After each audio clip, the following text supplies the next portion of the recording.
सभी मित्रों को प्रणाम। हमारे सूक्ष्म शरीर में, एस्ट्रल बॉडी में मुख्य रूप से 7 चक्र हैं। याद रखिएगा, क्लासिफिकेशन कई ढंगों से किया जा सकता है, इसलिए मैंने मुख्य रूप से कहा। प्रथम चक्र से संबंधित कर्मयोग, दूसरे से संबंधित तंत्र की साधना, तीसरा सांसों का योग, प्राण योग, हठ योग, चौथा भावनाओं के साक्षी होना, भक्ति योग। इन 4 की चर्चा हो चुकी है। आज हम ख्याल करेंगे ज्ञान योग का, जो हमारे विशुद्ध चक्र से संबंधित है। विशुद्ध चक्र विचारों का केंद्र है, अभिव्यक्ति एक्सप्रेशन का केंद्र है, क्रिएशन सृजनात्मकता का केंद्र है। सरल भाषा में से हम कंठ चक्र कहते हैं। यहाँ हम संसार से जुड़ते हैं, कुछ शेयर करने के लिए, कुछ देने के लिए। हमारी भाषा, हमारा बोलना चालना और भीतर जो विचार चल रहे हैं वे यहीं से संबंधित हैं। जितने भी रचनात्मक लोग हैं, चाहे वो गीतकार हों कि संगीतकार हों कि मूर्तिकार हों कि चित्रकार हों कि भवन निर्माता हों, वो जो क्रिएटिविटी है, कुछ नया अनुसंधान करते हैं। चाहे वैज्ञानिक हों, प्रकृति के नियम, पदार्थ के नियम खोजते हैं, कुछ आविष्कार करते हैं, उन सबका कंठ चक्र ज़्यादा सक्रिय होता है अन्य लोगों की तुलना में। वे कुछ नई सूझबूझ, कुछ मौलिक योगदान जगत को दे पाते हैं। तो ये तो हो गया इसका बाहर के जगत से संबंध। अगर इसके संग साक्षी भाव जुड़ जाए तो यही प्रभु से मिलन का उपाय भी बन सकता है। याद रखना, जिस द्वार से हम बाहर जाते हैं, एक्सट्रोवर्ट जर्नी करते हैं, उसी द्वार से भीतर वापस लौटना है। तो अध्यात्म, आत्मलोक, ब्रह्मलोक की शुरुआत हो जाती है। द्वार तो वही है। समझो अभी आप यहाँ मंदिर में भीतर प्रवेश किए, जब आप बाहर से भीतर आ रहे थे, वह द्वार आपके लिए प्रवेश द्वार था, एंट्री। जब आप यहाँ से बाहर जाएंगे, द्वार तो वही का वही होगा, वो एग्जिट, निकास द्वार हो जाएगा। तो वास्तव में द्वार नहीं बदलता, हमारी दिशा बदलती है। ठीक ऐसे ही हमारे सारे चक्र, सारी इंद्रियां, अगर हम एक्सट्रोवर्ट हैं, यही हमारे संसार में उलझने का कारण बन जाते हैं। और अगर हम परिपक्व हो गए, मैच्योर हो गए, अपनी तरफ लौटने लगे, तो यही द्वार अंतरयात्रा का साधन बन जाते हैं। हम द्वार को दोष नहीं दे सकते कि इसने हमें उलझा दिया। द्वार ने आपसे नहीं कहा था कि आप किस दिशा में यात्रा करो, ये आपकी मर्जी थी, आपकी स्वतंत्रता थी। अक्सर ऐसा होता है कि जो लोग धर्म में उत्सुकता लेते हैं, वे शास्त्र अध्ययन, मनन, चिंतन, ग्रंथों को कंठस्थ करने लगते हैं। वाद विवाद, तर्क वितर्क, उसमें उलझ जाते हैं। इससे अध्यात्म का कोई भी संबंध नहीं है। कोई व्यक्ति कितना विद्वान हो गया, कितना तर्कशील है, कितनों को हरा सकता है, पांडित्य में कितना आगे निकल गया, एक बात ख्याल रखिएगा, गूगल और जीपीटी से आगे आप नहीं निकल सकते। पूरी दुनिया भर के पंडित मिलकर भी नहीं निकल सकते। और भविष्य में आधुनिक टेक्नोलॉजी के और नए संस्करण आ जाएंगे। 8 अरब आदमी की खोपड़ी में जितना ज्ञान है, स्मृति है, वो सब एक छोटे से रोबोट में, एक छोटी सी चिप में संभव है। प्राचीन युग में स्मृति ज्ञान को बहुत महत्व दिया जाता था, क्योंकि उसकी ज़रूरत थी। जो लोग लंबा याद रख सकें, कंठस्थ कर सकें, वही दूसरों को सिखा सकते थे, उनका उपयोग था शिक्षक के रूप में, अगली पीढ़ी को ज्ञान दे सकें, गणित कर सकें, गुणा भाग कर सकें। ज्योतिषी की बड़ी महत्ता थी, क्योंकि उसको गणित आता था, उसने हिसाब किताब लगा लिया प्रकृति के नियमों का, और उसने बता दिया कि फलां फलां तारीख को सूर्य ग्रहण पड़ेगा। और जब उस तारीख को सूर्य ग्रहण पड़ता था, लोग चकित रह जाते थे कि ज्योतिषी की भविष्यवाणी सत्य हो गई। इसमें भविष्य का ज्ञान नहीं था, सीधा सीधा गुणाभाग था। अब वो गुणाभाग किसी भी ज्योतिषी से ज़्यादा एक्यूरेट तरीके से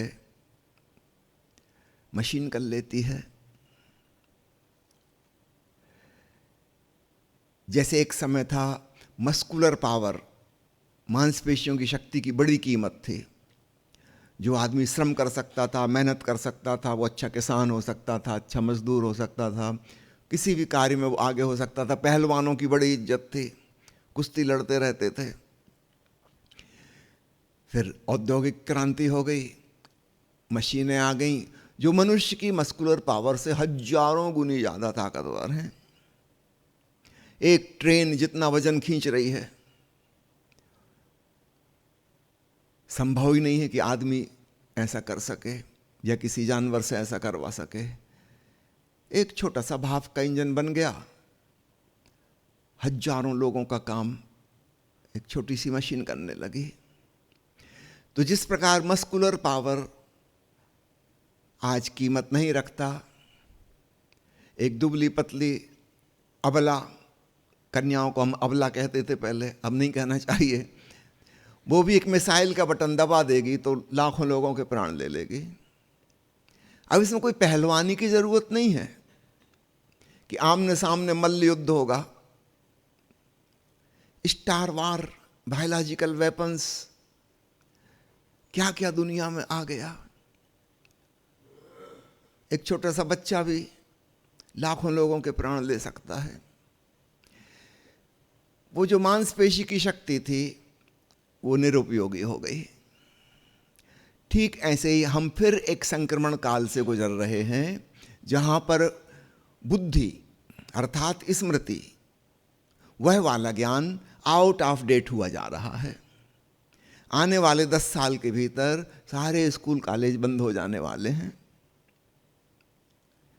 कोई इनकी जरूरत ही नहीं बचेगी। बच्चों के ऊपर बोझ लादने की कि याद करो, पढ़ो, रटो, कोई जरूरत नहीं है। मनुष्य फ्री हो सकता है बौद्धिक कार्य से। इसके दिन आ रहे हैं, बहुत जल्दी आ रहे हैं। हो सकता है 10 साल से भी पहले ही आ जाएं, क्योंकि विज्ञान का विकास सुपर फास्ट स्पीड से हो रहा है। सुपर कंप्यूटर्स बन रहे हैं, क्वांटम कंप्यूटर्स बन रहे हैं, जो आज के कंप्यूटर से लाखों गुना ज़्यादा तीव्र गति से काम कर सकेंगे। 2, 4, 6 गुना ज़्यादा नहीं, लाखों गुना ज़्यादा। आदमी की बुद्धि की कोई महत्ता नहीं रह जाएगी। मैं इसलिए स्मरण दिलाना चाहता हूँ, प्राचीन युग में बुद्धि की, स्मृति की, पांडित्य की बहुत महत्ता थी। अब वह सब चीज आउट ऑफ डेट हो जाएगी। तो धर्म के जिज्ञासु लोग जो शास्त्रों, ग्रंथों, सिद्धांतों का अध्ययन मनन करते थे, उस पर वाद विवाद करते थे, हार जीत होती थी। याद रखना, इसका अध्यात्म से कोई लेना देना कभी नहीं था, न भविष्य में कभी होगा। अध्यात्म का रहस्य कहाँ से शुरू होता है? जब हम अपने मन के, अपनी स्मृति के, अपनी कल्पना के साक्षी होना शुरू करते हैं। मन की स्थितियां हैं, कभी उदासी है, कभी प्रसन्नता है, कभी खिन्नता है, कभी नाराजगी है, जिन्हें हम षट रिपु कहते हैं, वे मन के तल पर घटित होती हैं। क्रोध, कामना, लोभ, मोह, ईर्ष्या, द्वेष, अहम भाव इत्यादि इत्यादि। थोड़े दिन पहले किसी ने चुटकुला भेजा था कि पहले तो षट रिपु हुई थी, उन्हीं से निपटना बहुत मुश्किल था। आज के युग में और गिनती बढ़ गई है। व्हाट्सएप, ईमेल, इंस्टाग्राम, इनसे निपटना और मुश्किल है। क्रोध लोभ से तो किसी प्रकार छुटकारा हो जाता था, मोबाइल से छुटकारा, और मुश्किल है। बुरी तरह से पकड़ लिया है उसने।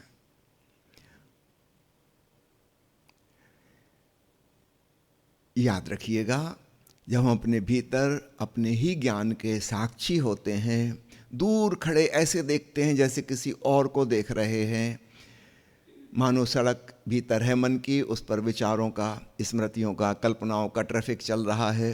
कभी कुछ आता है, निकल जाता है, दूसरा जाता है, तीसरा, चौथा, पूरा मेला लगा हुआ है। अगर हम भाव करें कि हम किनारे खड़े होकर चुपचाप देख रहे हैं, हम इनसे कोई लेना देना नहीं, अचानक एक नए तत्व का उदय हुआ, दृष्टा का, साक्षी का। अच्छे विचार आए तो ठीक, बुरे विचार आए तो ठीक, और कुछ ना आए तो और ठीक। हमें केवल अपने होने का एहसास रहा। सड़क खाली है, दृश्य विदा हो गए, मात्र दृष्टा ही रह गया।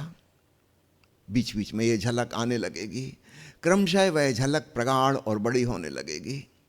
थॉटलेस अवेयरनेस, निर्विचार जागरूकता के क्षण। याद रखिए, यह मार्ग केवल उन्हीं के लिए सुलभ और सुगम होगा जो विचारशील हैं। यह बात मैं इसलिए कहना चाहता हूं कि पिछली सदी में ओशो और कृष्णमूर्ति जैसे अद्भुत विचारशील लोग हुए और उन्होंने निर्विचार जागरूकता की बहुत बात कही। विचारों के दृष्टा हो जाओ। हम सामान्य लोगों ने उनकी बात सुन ली और हम कोशिश करने लगे कि विचारों के दृष्टा हो जाएं। हम ये बात भूल ही गए कि हम उनके जैसे विचारशील ही नहीं हैं। हम में से अधिकांश लोग, मनुष्य जाति की बड़ी मेजॉरिटी, विचारों से नहीं जी रही। हम प्रकृति प्रदत्त इंट्यूशन, आदतें, लत, संस्कार, उनके गुलाम हैं। विचार से हम जी ही नहीं रहे। इसलिए विचारों के दृष्टा होना आम आदमी के लिए कठिन मार्ग है, क्योंकि वह विचारशील है ही नहीं। समझो एक डॉक्टर है, क्लिनिक में बैठ के सबको सलाह देता है, सिगरेट नहीं पियो, टीबी हो जाएगी, कैंसर हो जाएगा फेफड़े का, दारू नहीं पियो, लिवर खराब हो जाएगा। और ये डॉक्टर खुद सिगरेट पीता है और शराब पीता है। दूसरों से कह रहा है कि आपका वजन ज़्यादा है, कम कीजिए, स्वास्थ्य के लिए अच्छा नहीं, और खुद ओवरवेट है। आप देख रहे हैं, विचार तो उसके बहुत अच्छे हैं, उसका ज्ञान, उसकी स्मृति मरीज को बिल्कुल सही सलाह दे रहा है, मगर ये सलाह कितनी काम आएगी आप अंदाज लगा लो, क्योंकि उनके खुद ही के काम नहीं आई, दूसरों के कितने काम आएगी। एक बार मैं जनरल मेडिकल चेकअप कराने गया था, तो उस जनरल चेकअप में डाइटिशियन से मुलाकात भी शामिल थी। वो डाइटिशियन कम से कम जितना वजन होना चाहिए उससे डबल वेट की थी और मुझे वो सलाह दे रही थी। मुझे खूब हंसी आ रही थी, इनको बोलने में शर्म और संकोच भी नहीं लग रहा। उसने भी मेरा भाव पकड़ लिया। वो कहने लगे, आप ये नहीं समझना कि मैं जानबूझ के मोटी हूँ। अब क्या करें, बच्चे हैं, पति हैं, सास ससुर हैं, देवर ननद, उनके लिए खाना पकाना पड़ता है उनकी पसंद का, तो चखते चखते अब खाना पकाने में चखना तो पड़ेगा। उसने अपना लॉजिक दे दिया कि विचार तो मेरे बिल्कुल सही हैं, लेकिन परिस्थितियाँ मजबूर कर रही हैं। मैंने कहा, फिर आप जिनको सलाह दे रही हैं उनकी भी परिस्थितियाँ उनको मजबूर कर रही हैं, आपकी सलाह काम नहीं आएगी। बोले कि हाँ, बात तो आप सही कह रहे हैं, ज़्यादा काम तो नहीं आती सलाह, यह टेम्पररी काम आती है। कोई जोश खरोश में महीना 2 महीना पालन कर लिया, बस फिर एक लिमिट आ जाएगी और अचानक उसके भीतर का जो भूखा जानवर था वो कहेगा, बस बहुत हो गया, चलो आज ढाबे पे चलते हैं, आज तंदूरी पराठा और मक्खन हो जाए।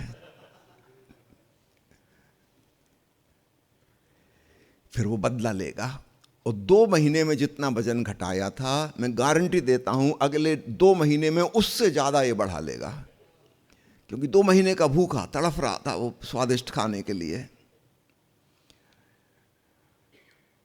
रिवेंजफुलनेस, हमने प्रकृति का दमन किया था।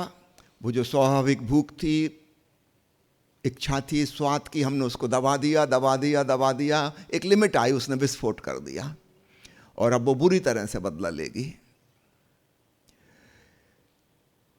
हम विचार से नहीं जी रहे हैं, इस बात को समझिएगा। और सैकड़ों उदाहरण आप दे सकते हैं इस चीज के। हम विचार से नहीं जी रहे हैं, हम विचारशील नहीं हैं। हम पढ़ लिख गए, डिग्री प्राप्त कर ली और बुद्धिजीवी का काम कर रहे हैं, ये एक अलग बात है। वो आपकी बुद्धिजीवी होना सिर्फ ऑफिस में काम का है, जहां बुद्धि की जरूरत है। आप ऑफिस से बाहर निकल के ठीक वैसा ही जीवन जीते हैं जैसा एक गांव का ग्रामीण अनपढ़ व्यक्ति जीता है, या पशु पंछी जैसा जीते हैं। उसमें और बुद्धिजीवी में कोई फर्क नहीं है। कई बार मैं मजाक में कहता हूं, मजदूर को हम बोलते हैं श्रमजीवी, है ना, अपना श्रम बेच के जीता है। इस परिभाषा के अनुसार बुद्धिजीवी वो है जो अपनी बुद्धि बेच के जीता है। तो बिक चुकी है उसकी बुद्धि, कुछ बचा नहीं खास। मुल्ला नसरुद्दीन, उसकी पत्नी में बहस हो रही थी। उनका बच्चा बड़ा हो गया था, स्कूल जाने लगा था, वो क्लास में फर्स्ट आया। पत्नी कहने लगी कि सुनते हो जी, माना कि इसकी नाक नक शक्ल सूरत तुमसे मिलती जुलती है, लेकिन इसमें बुद्धिमत्ता इंटेलिजेंस मेरी आई है। नसरुद्दीन का बिल्कुल तुम्हारी बात से सहमत हूं, क्योंकि मेरी इंटेलिजेंस तो मेरे भीतर बरकरार है, ये तुम्हारी ही चली गई।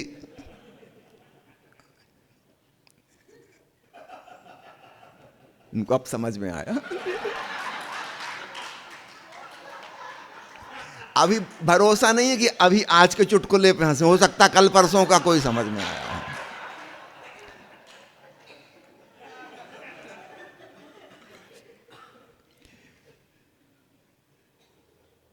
विचारों के दृष्टा वही हो सकता है जो विचारों से जीता हो, जिसके ज्ञान में और उसके आचरण में कोई भेद ना हो, वह दृष्टा हो सकेगा। तो अन्य मार्ग, कर्म के मार्ग, इंद्रियों की संवेदनशीलता के मार्ग, श्वास के प्रति साक्षी होना, ये ज़्यादा सुगम है। ज्ञान मार्ग इनकी तुलना में रेयरली यूजफुल, विरले लोगों के काम का है। तो बहुत लोग मेरे पास आ जाते हैं कि हम विचारों के दृष्टा नहीं हो पाते। नहीं हो पाते तो मत हो भाई, आप विचारों को छोड़ दो। ओशो की बात चूंकि आपने बार बार सुनी है, विचारों के साक्षी हो जाओ, मन के साक्षी हो जाओ। बहुत लोग कृष्णमूर्ति की किताबें पढ़ते हैं, उनका जोर भी विचार पे है। पर ये 2 व्यक्ति विचारशील लोग थे। उनके लिए जो सहज था, जरूरी नहीं कि हम सबके लिए वह सहज हो, इस बात का ख्याल रखिएगा। उनको जो सरल लगा वो सबको बता रहे हैं, लेकिन जरूरी नहीं कि हमारे लिए वह सरल हो।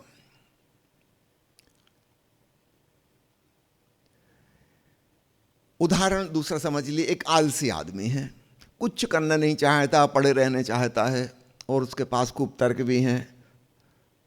से पूछो कुछ करते क्यों नहीं, जब देखो तब सोए रहते हो। वो तर्क दे सकता, देखिए अगर मैं कुछ करूंगा तो 2 प्रकार के कर्म होंगे, या तो शुभ या अशुभ, पाप या पुण्य, और दोनों ही बंधन है। पाप करूंगा तो नरक जाऊंगा, पुण्य करूंगा तो स्वर्ग जाऊंगा, मुक्ति किसी से नहीं मिलेगी। इसलिए मैं यथासंभव सो ही जाता हूं, कुछ करो ही मत। उसके पास अपने लॉजिक हैं, खाना पीना और सोना, ये उसकी जिंदगी है। अगर हम उससे कहें कि तुम कर्म के साक्षी बनो, तो किस कर्म का साक्षी बनेगा वो? आप समझ रहे हैं बात? उसके पहले कर्मठता होनी चाहिए। अब आपको बात समझ में आई कि विचारशील व्यक्ति ही विचारों का साक्षी बन सकता है, जो नित्य न्यूतन नई बात सोचता है, विचारता है, संदेह करता है, खोजता है अपनी बुद्धि से। और बुद्धिमान आदमी का लक्षण है वो दूसरे की बात नहीं मानता, वो स्वयं ही जानने का प्रयास करता है, अपनी सूझबूझ अपनी अंतस्प्रेरणा से वह जीता है, कहीं सुनी पढ़ी लिखी बात पर नहीं। निश्चित रूप से ऐसा व्यक्ति बड़ा विद्रोही स्वभाव का होगा, बड़ा बगावती होगा। ये कोई हंसी खेल नहीं है। इस परिवार ने, इस समाज ने, इस शिक्षा प्रणाली ने जिस प्रकार का स्ट्रक्चर तैयार किया है, इसमें हमें बिल्कुल अनुशासनबद्ध अंधभक्त होने के लिए मजबूर किया है। और फिर वही हमारे धर्मगुरु सब समझा रहे हैं कि भरोसा करो, विश्वास करो, श्रद्धा करो, तुम्हें सोचने की ज़रूरत नहीं है। इस प्रकार हमारे भीतर की सोच विचार की क्षमता को बुरी तरह नष्ट किया गया है। स्कूल में, कॉलेज में कोई विद्यार्थी अगर इंटेलिजेंट है और वो टीचर से सवाल पूछता है तो टीचर नाराज हो जाते हैं। ओशो को कॉलेज से रस्टिकेट कर दिया गया था। प्रोफेसर बर्दाश्त नहीं कर सकते, उनकी क्षमता नहीं है कि इनके सवालों का उत्तर दे सकें।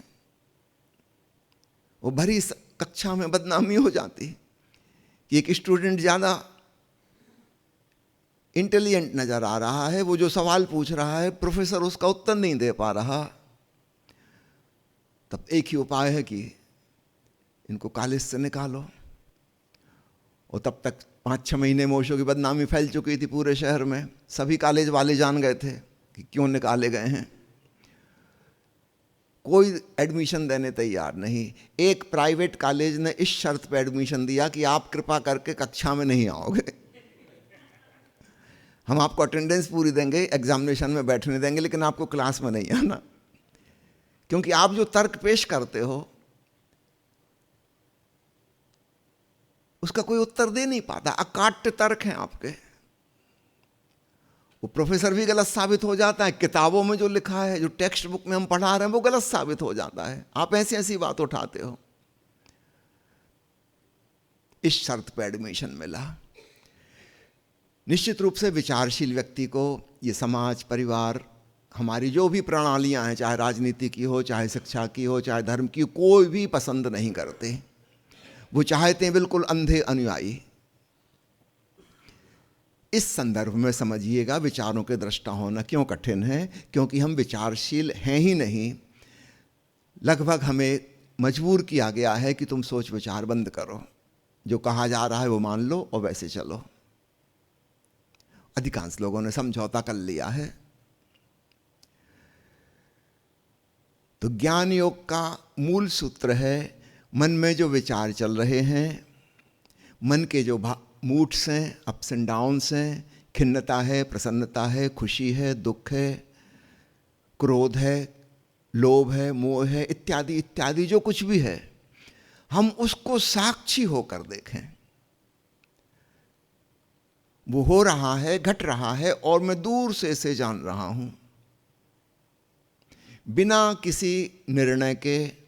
डोंट बी ए जज, जस्ट बी ए विटनेस। ये ज्ञान योग का रास्ता है। अचानक वो जो दृश्य था, मन की राह पर गुजरते हुए विचारों का, वह गौण हो जाता है और मेरा होना प्रगाढ़ और प्रखर हो जाता है कि मैं हूं, मैं वह साक्षी चैतन्य हूं जो यह जान रहा है। और धीरे धीरे विचार चलने कम होने लगते हैं। ये विचार कैसे चल रहे थे, एक उदाहरण से समझिए। बिजली का एक पंखा है, आपने उसको दीवार में प्लग के सॉकेट से जोड़ दिया, पंखा चलने लगा। यदि आप इसको अनप्लग कर दें, क्या पंखा चल पाएगा? पुराने मोमेंटम से वो जो घूम रहा था, हो सकता है थोड़ी देर और घूमता रहे, लेकिन जल्दी ही बंद हो जाएगा, क्योंकि वो जो ऊर्जा विद्युत की आ रही थी वो तो आनी बंद हो गई, तो डिस्कनेक्टेड है अभी। ठीक ऐसे ही हमारे मन में जो चल रहा है वह हमारी ही चेतना की ऊर्जा से चल रहा है, और इसके चलने के पीछे हमारा तादात्म्य, आइडेंटिफिकेशन काम करता है। जब हम आइडेंटिफाइड हैं कि मेरा मन है, मेरे विचार हैं, तो मैं उनको अपनी शक्ति देता हूं, उसी से वो चलते हैं, क्योंकि मैं उन्हें अपना मानता हूं। अगर मैं डिसआइडेंटिफाई हो जाऊं, ये विचार मेरे नहीं हैं, और यह एक तथ्य है, जब मैं पैदा हुआ था मेरे पास कोई विचार नहीं थे, मुझे भाषा ही नहीं आती थी, मुझे कोई शब्द नहीं आता था। तो फिर ये विचार कहाँ से आए, ये शब्द कहाँ से आए? ये दूसरों से मैंने सीखे, ये मेरे तो नहीं है, कहीं से पढ़े लिखे यहाँ वहाँ से इकट्ठे किए। एक कहावत है ना, कहीं कहीं ईंट कहीं गरोड़ा, भानुमती न कुनबा जोड़ा। हमारा मन जो है वो भानुमती का पिटारा है, न जाने कहाँ कहाँ से क्या क्या उसमें डाल दिया गया है। और रोज सुबह उठ के व्हाट्सएप खोलते हैं और 20-25 ज्ञानियों के वचन उसमें आ जाते हैं, व्हाट्सएप ज्ञानी। लेकिन याद रखना, आपने एक बार पढ़ लिया, आपकी खोपड़ी में गया। आपने अखबार पढ़ लिया, टीवी देख ली, जो कुछ भी आपने देखा, सुना, अनुभव किया, वो सब आपके मन समा गया, आपका हिस्सा हो गया, और आप उसे अपना मान रहे हैं। अब यहां से मुश्किल शुरू होती है। विचार को अपना समझना, तादात्म्य, आइडेंटिफिकेशन, ये प्लग से जुड़ना है। हमारी आत्मा की शक्ति मन को मिलने लगी तो डिसआइडेंटिफिकेशन क्या होगा? इस बात का रियलाइजेशन कि ये विचार मेरे नहीं है। सिंपल सी बात, ये एक तथ्य है, कोई मानने की जरूरत नहीं। आप कोई भी विचार के पीछे खोजेंगे कहाँ से आया, आप थोड़ी देर में समझ जाएंगे कि पिताजी से सुना था, कि किसी दोस्त ने कहा था, कि किसी टीवी न्यूज़ रीडर ने बताया। उसका सोर्स आप पता लगा सकते हैं।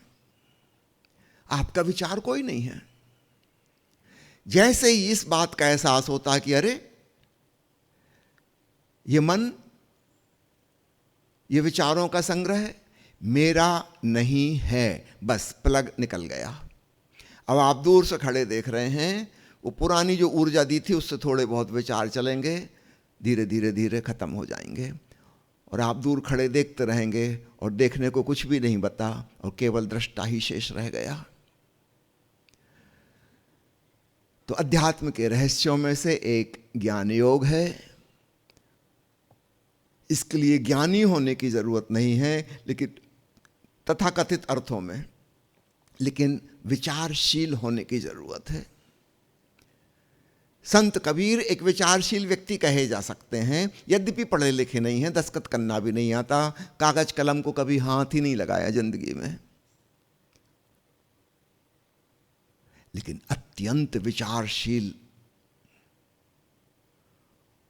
उनके किसी भी पद को, किसी भी दोहे को पढ़ो, उसमें एक क्रांतिकारी सूझबूझ है। दुनिया से हटकर वो किसी लकीर के फकीर नहीं है। अपना मौलिक चिंतन।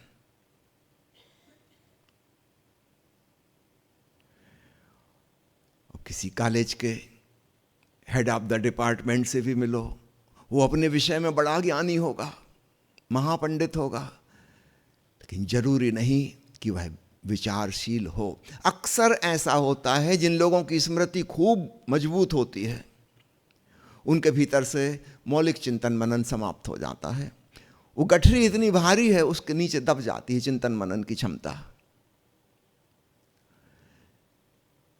खूब अच्छी स्मृति होना हमेशा सौभाग्य नहीं है, ये बड़ा दुर्भाग्य साबित हो सकता है, क्योंकि इंटेलिजेंस का कोई काम ही नहीं पड़ता, हमेशा मेमोरी से ही काम चल जाता है। इंटेलिजेंस पैदा होती है चुनौतियों में,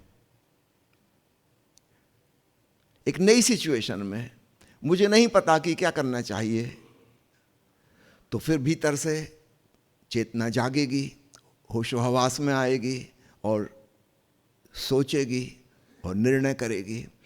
जो व्यक्ति स्मृतियों से जी रहा है, उसको कभी सोच विचार करने नहीं पड़ता। कोई भी कठिनाई आए, वो फट से खोल लेता है गीता कि भगवान कृष्ण ने क्या कहा इस संबंध में, तुलसीदास जी क्या कह गए हैं, इस समस्या का समाधान कैसे किया जाए, उसकी स्मृति में है। नई चीज को मौका ही नहीं मिलता। तो ज्ञान योग का सारांश मन के साक्षी होना। और जब मैं कहता हूं मन, अर्थात शब्द, भाषा, विचार, अनुमान, स्मृति, कल्पना और जिन्हें हम षट्रिपु कहते हैं, जिन्हें हम मन के मूड्स कहते हैं, वो सब मन में आते हैं, उनके साक्षी होना।